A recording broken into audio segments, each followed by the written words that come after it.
അമ്പു വിഴുങ്ങി പുരനിർത്തിപ്പോയ ഏകലവ്യന്റെ നായ്ക്കളയല്ല, അന്ധകാരത്തിന്റെ മുഖത്ത് അമ്പെയ്ത് കൊള്ളിക്കുന്ന ആധുനിക യുവത്വമാണ് നമുക്ക് ആവശ്യം. സ്വാഗതം. Josco jewellers Ashwamedham powered by Sara's curry powder. വിചാരങ്ങൾക്കും ചിന്തകൾക്കും അശ്വവേഗം കൊടുക്കുന്ന കേരളത്തിന്റെ വിദ്യാർത്ഥികളുടെ സമൂഹത്തിന്റെ മുഖ്യധാരയിലെ നായികയായ ചിന്ത ജെറോം യാഗം പിന്നിട്ട് കഴിഞ്ഞു. ചിന്തയുടെ തീരുമാനം എന്താണ്? ആകാംക്ഷയോടെ പ്രിയപ്പെട്ട വിദ്യാർത്ഥി സുഹൃത്തുക്കളെ, ഞാനും കാത്തിരിക്കുന്നു. Count down.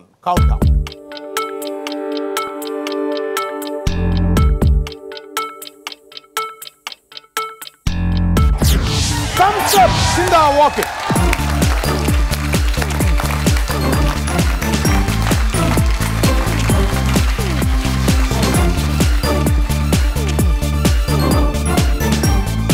ചിന്ത ജെറോം, ഞാൻ ഈ ആകാംക്ഷ പ്രകടിപ്പിച്ചത് സത്യത്തിൽ പകുതി കള്ളമാണ്.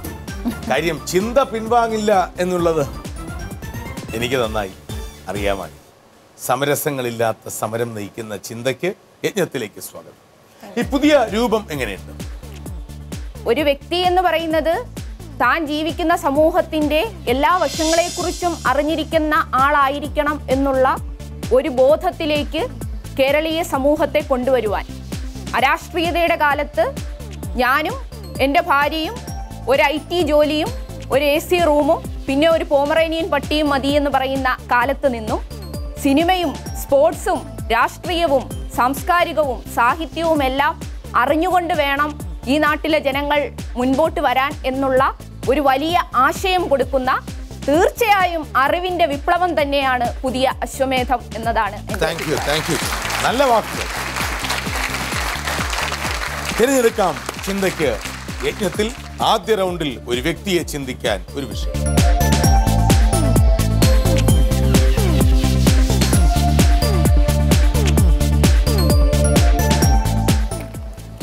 ഇനി ഈ മത്സരത്തിൽ ചിന്തയ്ക്ക് വഴിതെളിക്കുന്ന, ചിന്തയെ പ്രോത്സാഹനങ്ങൾ കൊണ്ട് ചിന്തയുടെ യാത്ര മുന്നോട്ട് പോകാൻ ആഗ്രഹിക്കുന്ന നമ്മുടെ noble guide Shri VK Sreeraman അരികിലേക്ക് ചിന്തയ്ക്ക് യാത്ര.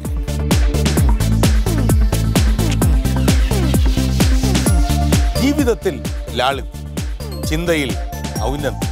യജ്ഞം.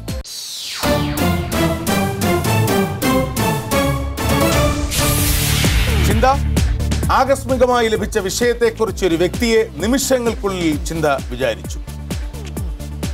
വളരെ വേഗമാണ് ചിന്തകൾ, ചിന്തയുടെ ചിന്തകൾ, അല്ലേ? ശ്രീ VK ശ്രീരാമൻ ചിന്ത പെട്ടെന്ന് തന്നെ ഒരാളിനെ വിചാരിച്ചു. ആ പേര് അംഗീകരിക്കപ്പെടാവുന്ന ഒന്നാണോ? പേര് അംഗീകരിക്കപ്പെടാവുന്നതാണോ? ആണ്. And you are ready to help her if required. ചിന്തയ്ക്ക് അതിന്റെ ആവശ്യം വരുമെന്ന് തോന്നുന്നില്ല, അല്ലേ? അതെ, തോന്നുന്നില്ല. ചിന്ത, ഇനി ഈ ഹോട്ട് സീറ്റിൽ അശ്വമേധത്തിന്റെ ഈ കസേരയിൽ ചിന്തയ്ക്ക്.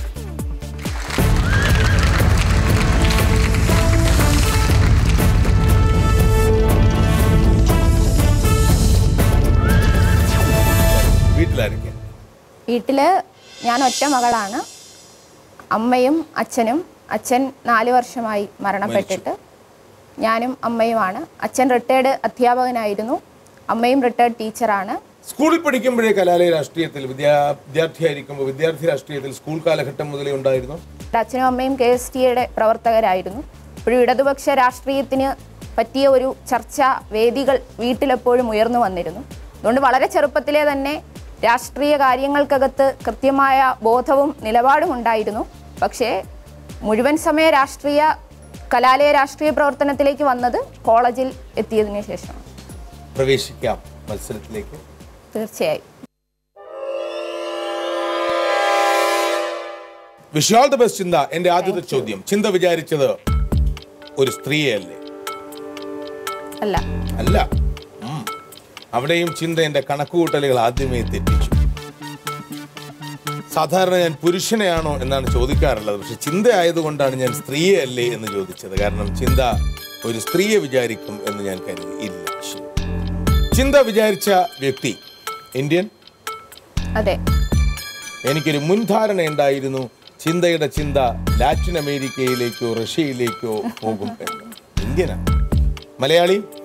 അതെ. ആണ്. ജീവിച്ചിരിപ്പുണ്ട്. ഉണ്ട്. 50 വയസ്സ് കഴിഞ്ഞു. കഴിഞ്ഞു.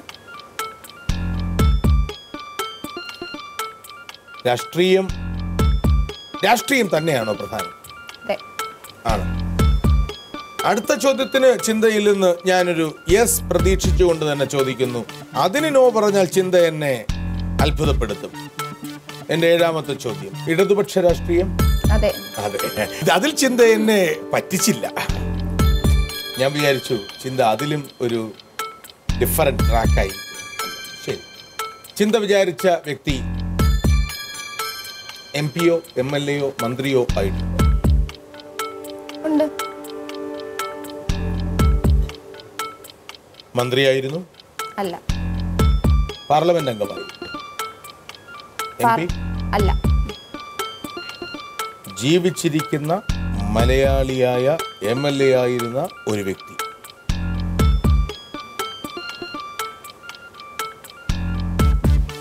CPM തന്നെയാണ്? അതെ. അദ്ദേഹം 2000-ന് ശേഷം MLA ആയിട്ടുണ്ടോ? കഴിഞ്ഞ 15 വർഷങ്ങൾക്കിടയിൽ MLA ആയിട്ടുണ്ടോ? ഉണ്ട്. ഉണ്ട്. നിലവിൽ MLA ആണോ? അല്ല. അല്ല.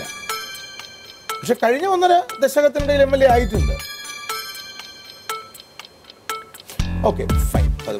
14ാമത്തെ ചോദ്യം, തിരുവനന്തപുരം, കൊല്ലം, പത്തനംതിട്ട, ആലപ്പുഴ ഈ ജില്ലകളിൽ ഒന്നിലെ നിയമസഭാ മണ്ഡലത്തിൽ നിന്നാണോ അദ്ദേഹം തിരഞ്ഞെടുക്കപ്പെട്ടത്? തിരുവനന്തപുരം, കൊല്ലം, പത്തനംതിട്ട, ആലപ്പുഴ എന്നീ ജില്ലകളിലെ ഏതെങ്കിലും നിയമസഭാ മണ്ഡലത്തിൽ നിന്നാണോ അദ്ദേഹം MLA ആയത്? അല്ല. പത്തനംതിട്ട, ആലപ്പുഴ, തിരുവനന്തപുരം, കൊല്ലം അല്ല. കൊല്ലത്തല്ലാരുമല്ല. ശരി, കുഴപ്പമില്ല.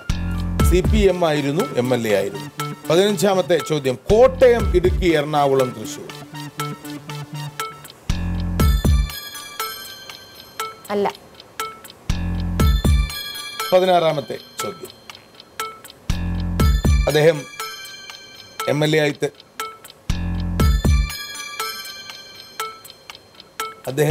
തിരഞ്ഞെടുക്കപ്പെട്ടത് കണ്ണൂർ, കാസർഗോഡ് ജില്ലകളിൽ ഒന്നിൽ നിന്നാണ്? ആണ്? അല്ല. അല്ലേ?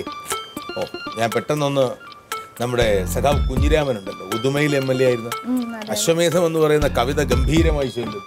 അതാണോ എന്നൊരു സംശയം എനിക്കുണ്ടായിരുന്നു. 17, കോഴിക്കോട്, വയനാട് ജില്ലകളിൽ നിന്നൊന്നും? അല്ല. കോഴിക്കോട്, വയനാട് ജില്ലകളിൽ നിയമസഭാ മണ്ഡലത്തിൽ നിന്നല്ല. പിന്നെ പാലക്കാട്, മലപ്പുറമേ ഉള്ളൂ.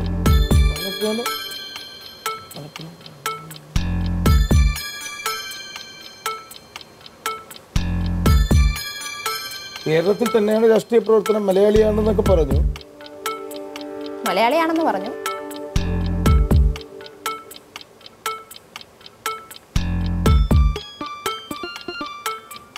അദ്ദേഹം നിയമസഭാ തെരഞ്ഞെടുപ്പിൽ മത്സരിച്ചിട്ടുണ്ടോ? ഇല്ല. എൻ്റെ അവസാനത്തെ ചോദ്യമായിരുന്നു അത്.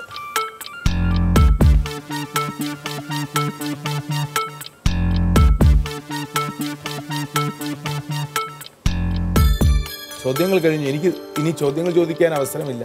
21 ചോദ്യങ്ങളാണ് പണ്ട്. ഇക്കുറി 18 ചോദ്യങ്ങളേ ഉള്ളൂ. ഇനി എനിക്കൊരു ഉത്തരമേ പറയാവൂ.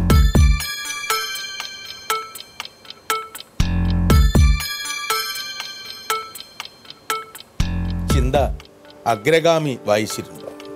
ഇത് ചോദ്യമല്ല, പേഴ്സണൽ ക്വസ്റ്റ്യൻ ആവാമല്ലോ സാർ. ആവാം.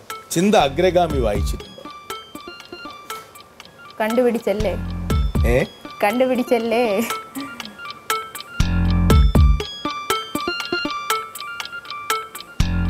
ഫാസിസത്തിന്റെ പ്രതിനിധികൾ പല രൂപത്തിൽ കടന്നു വരും. വേട്ടയാടും. കടന്നെടുത്തത് കലാലയ വളപ്പിൽ നിന്ന്, പതിപ്പിച്ചത് ഭീകരമായ മുറിവുകൾ, തകർന്നു വീണത് ഒരു മനുഷ്യന്റെ ശരീരം മാത്രം. തളരാതെ ബാക്കി നിന്നത് അടക്കാനാകാത്ത പോരാട്ട വീര്യവും ആത്മശക്തിയുള്ള വിപ്ലവ വാഞ്ചയും.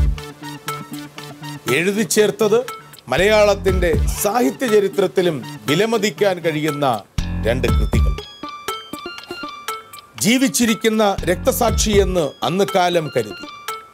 ഞാൻ അക്ഷരസാക്ഷിയും സ്നേഹസാക്ഷിയുമാണ് എന്ന് അദ്ദേഹം തെളിയിക്കുകയും ചെയ്തു.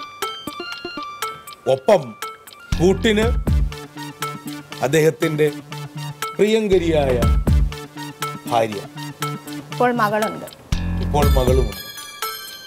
ഭാര്യയുടെ പിതാവ് കവി, നാടകരചയിതാവ്, ഗാനരചയിതാവ്, MLA ആയിരുന്നു.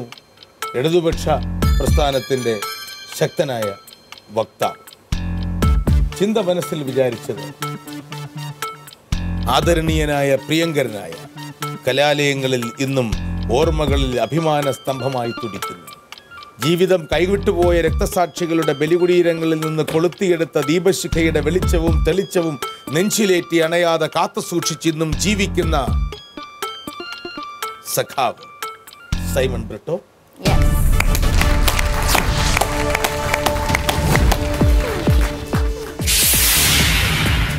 സൈമൺ ബ്രിട്ടോ 1954 മാർച്ച് 27 ജനിച്ചു. കേരളത്തിലെ 12ാം നിയമസഭയിൽ ആംഗ്ലോ ഇന്ത്യൻ പ്രതിനിധിയായി നാമനിർദ്ദേശം ചെയ്യപ്പെട്ടു. സൈമൺ ബ്രിട്ടോ റോഡ്രിക്സ് എന്നായിരുന്നു പൂർണ്ണനാമം. 2003 പ്രഥമ നോവലായ അഗ്രഗാമിക്ക് നോവലിനുള്ള അബുദാബി ശക്തി അവാർഡ്, 2006 സമഗ്ര സംഭാവനയ്ക്കുള്ള പാട്യം അവാർഡ്. മനോഹരമായ ഒരു തിരഞ്ഞെടുപ്പ്, പക്ഷെ ഒരു ട്രാപ്പായിരുന്നു. കാരണം MLA എന്ന് പറഞ്ഞു കഴിഞ്ഞു. തിരുവനന്തപുരം, കൊല്ലം, പത്തനംതിട്ട, ആലപ്പുഴ മണ്ഡലമല്ല. കാരണം അദ്ദേഹം ആംഗ്ലോ ഇന്ത്യൻ നോമിനിയായി നിയമസഭയിലേക്ക് നോമിനേറ്റ് ചെയ്യപ്പെടുകയാണ് ചെയ്തത്. പിന്നീട് അപ്പോൾ അദ്ദേഹം തിരഞ്ഞെടുപ്പിൽ മത്സരിച്ചതല്ല MLA ആയത്. അപ്പോൾ തിരുവനന്തപുരം, കൊല്ലം, പത്തനംതിട്ട, ആലപ്പുഴയാണോ എന്ന് ഞാൻ ചോദിച്ചപ്പോൾ ചിന്ത ആലോചിച്ച് തിരുവനന്തപുരം, കൊല്ലം, പത്തനംതിട്ട എന്നൊക്കെ എന്നോട് ചോദിച്ചു. അപ്പോൾ ആലപ്പുഴ, കോട്ടയം ബോർഡറിലുള്ള ഏതോ മണ്ഡലമാണോ എന്നൊക്കെ ഞാൻ സംശയിക്കാം. ഗ്രേറ്റ് ചിന്ത, വെൽ ഡൺ. സങ്കടമുണ്ടോ ചിന്ത പരാജയപ്പെട്ടതിൽ? ഞാൻ കണ്ടുപിടിച്ചതിൽ ചിന്തയ്ക്ക് ദുഃഖമുണ്ടോ? അങ്ങ് കണ്ടെത്തിയില്ലായിരുന്നെങ്കിൽ എനിക്ക് വലിയ ദുഃഖമുണ്ടായിരുന്നേനെ. അഗ്രഗാമിയിൽ അദ്ദേഹം കുറിച്ചിട്ട വാക്കുകളുണ്ട്. ആകാശച്ചെരിവിൽ അവൻ അഗ്നി കണ്ടു. ആ അഗ്നി, ജ്വലിക്കുന്ന അഗ്നി, അഗ്നി മഴയായി പെയ്തിറങ്ങും വരെ കാത്തിരിക്കുന്നു എന്ന് പറയുന്നത് പോലെ ഈ കാലഘട്ടത്തിനകത്ത് ജീവിക്കുന്ന രക്തസാക്ഷിയായി 1000 കടാരമുനകൾക്ക് തോൽപ്പിക്കാനാവാത്ത പോരാട്ട വീര്യം ആ മഹാമനുഷ്യനെ, നിരവധി രക്തസാക്ഷികളുടെ പ്രതീകമായ മനുഷ്യനെ അങ്ങ് കണ്ടെത്തിയതിൽ എനിക്ക് അതിയായ സന്തോഷമാണ്. നിമി പ്ലീസ്. ചിന്തയ്ക്ക് ഏറ്റവും ഇഷ്ടപ്പെട്ട കവയിത്രി, എഴുത്തുകാരി ആരൊക്കെയാണ്? എഴുത്തുകാരികൾ ഇപ്പോൾ കേരളത്തിനകത്ത് ജീവിച്ചിരിക്കുന്ന എഴുത്തുകാരികളായിട്ടുള്ള നിരവധി പേരുണ്ടെങ്കിൽ പോലും കമലാ സുരയ്യ എനിക്ക് വളരെ പ്രിയപ്പെട്ട എഴുത്തുകാരി. ചിന്ത സിൽവിയ പ്ലാത്തിനെ കുറിച്ച് കേട്ടിട്ടുണ്ട്. ആരാണത്?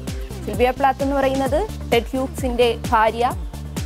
സാഹിത്യരംഗത്തിനകത്ത് നിരവധി ഇടപെടലുകൾ നടത്തി അവസാനം ജീവിതത്തെ വിപ്ലവമാക്കി മാറ്റി മരണത്തിലൂടെ എനിക്ക് ജയിക്കാൻ കഴിയുമെന്ന് തെളിയിച്ച് ആത്മഹത്യ ചെയ്ത, കവിതകളിലൂടെ, വാക്കുകളിലൂടെ സ്ത്രീ വിമോചനത്തിന്റെ പുതിയ വിഹായസിന്റെ സ്വപ്നങ്ങൾ കണ്ട മനോഹരിയായ കവയിത്രി സിൽവിയ പ്ലാത്ത്. ഇത് ഞങ്ങളുടെ അശോഭഹാരം. ഇത് റിയൽറ്റേഴ്സ് നൽകുന്ന ഒരു ക്യാഷ്. കേരളത്തിൽ കലാലയങ്ങളിൽ അതിശക്തമായി രാഷ്ട്രീയ പ്രവർത്തനമുണ്ടായി. ചിന്തകളുടെ സമഗ്രതയുണ്ടായിരുന്നു, കവിതയുണ്ടായിരുന്നു, പ്രണയമുണ്ടായിരുന്നു. പിന്നീട് കോടതിയും നിയമങ്ങളും മാനേജ്മെന്റുകളും പറഞ്ഞു കലാലയങ്ങളിൽ രാഷ്ട്രീയം വേണ്ട. രാഷ്ട്രീയം ഉണ്ടായിരുന്നപ്പോൾ അതൊരു SFIക്കാരനാണ്, KSUക്കാരനാണ്, ABVPക്കാരനാണ് എന്നൊക്കെ വേർതിരിവുണ്ടായിരുന്നു. കലാലയങ്ങൾ അരാഷ്ട്രീയവൽക്കരിച്ചപ്പോൾ അവനൊരു ഹിന്ദുവാണ്, അവനൊരു മുസ്ലിമാണ്, അവനൊരു നായരാണ് എന്നിങ്ങനെ വർഗീയമായി പ്രാന്തവൽക്കരിക്കപ്പെട്ടു. അരാഷ്ട്രീയവാദം അല്ല നമുക്ക് വേണ്ടത്, അറിവിൻ്റെ അതിശക്തമായ രാഷ്ട്രീയ ബോധമാണ്. കലാലയ രാഷ്ട്രീയം അറിവ് നശിപ്പിക്കലല്ല എന്നതിന് തെളിവാണ്. ആരാണ് സിൽവിയ പ്ലാത്ത് എന്ന് ചോദിക്കുമ്പോൾ ആത്മഹത്യയിൽ അഭയം കണ്ടെത്തിയ അനശ്വരയായ കവയിത്രി ടെഡ് ഹ്യൂഗ്സിൻ്റെ ഭാര്യ കൂടിയാണ് എന്ന് ഓർമ്മിപ്പിക്കുന്ന ചിന്തയെപ്പോലുള്ളവരുടെ വിജ്ഞാനം പുസ്തകത്താളുകളിൽ നിന്നല്ല, ആവേശപൂർവ്വം മുഴക്കുന്ന മുദ്രാവാക്യങ്ങളിലൂടെയും അതിന് പിൻപേ പറ്റി യാത്ര ചെയ്തറിയുന്ന ചരിത്രങ്ങളിലൂടെയും കൂടി വേണം നമ്മൾ നേടാൻ അറിവ്.